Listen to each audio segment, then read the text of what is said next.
భూముల రేట్లు ఎంత భయంకరంగా పెరుగుతున్నాయో ఒకసారి చూడండి. గజము 2,98,000 రూపాయలు అంటే అది మామూలు విషయమా అండి? హైదరాబాద్ కూకట్పల్లి హౌసింగ్ బోర్డు కాలనీలో ఓపెన్ ప్లాట్ వేలంలో రికార్డు ధర పలికింది.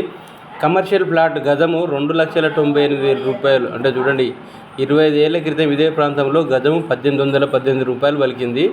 25 ఏళ్ళ నుంచి ఇప్పటి వరకు చూసుకుంటే గజానికి 2,98,000 రూపాయలు అంటే అది మామూలు విషయం అండి. సో కాబట్టి ఒకటే విషయము, ల్యాండ్ ఎప్పటికైనా పెరుగుతుంది తప్ప తక్కువ అనేది ఉండదు. చాలామంది ఏమనుకుంటారంటే రేటు తగ్గినప్పుడు కొందాము, చూద్దాము, చేద్దాము, ఆలోచిద్దాం అనుకుంటారు. కానీ భూమి ధర తగ్గుతుంది అనుకుంటాం, కానీ తగ్గినాక కొందాం అనుకున్నాం. భూమి విలువ ఎప్పటికప్పుడు పెరుగుతూ ఉంటుంది కానీ తగ్గడం అనేది ఉండదు. మనం ఎదురు చూసే కొద్దీ రేట్స్ పెరుగుతూనే ఉంటాయి కానీ తగ్గదు. అందుకే తక్కువ ధరలో ఇప్పుడు ఒక చిన్న ఫ్లాట్ అయినా ఖచ్చితంగా ఎక్కడో కాడ కొనుక్కోవాలి. అది ఖచ్చితంగా మీకు అనేది యూజ్ అవుతుంది. ఇకపోతే భూములు ఎక్కడ కొంటే మనకు వాల్యూ అనేది పెరుగుతుంది. అసలు భూములు ఎక్కడ కొనాలి?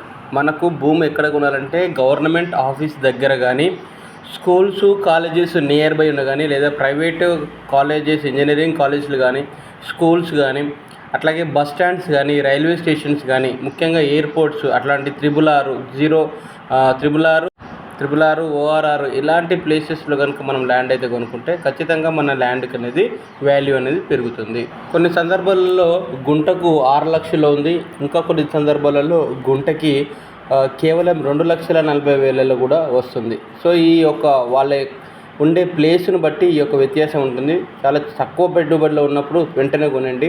సో చాలామంది బుకింగ్స్కి అయితే రావడం జరుగుతుంది, బుక్ చేయడం కూడా జరుగుతుంది, కొనుక్కోవడం కూడా జరుగుతుంది. ఇలాంటివి చాలా వీడియోస్ ఇంకా వస్తుంటాయి. నా వీడియో మీకు నచ్చితే లైక్ చేయండి, షేర్ చేయండి, సబ్స్క్రైబ్ చేయడం మర్చిపోవద్దు. తప్పకుండా సబ్స్క్రైబ్ చేయండి. Thank you all.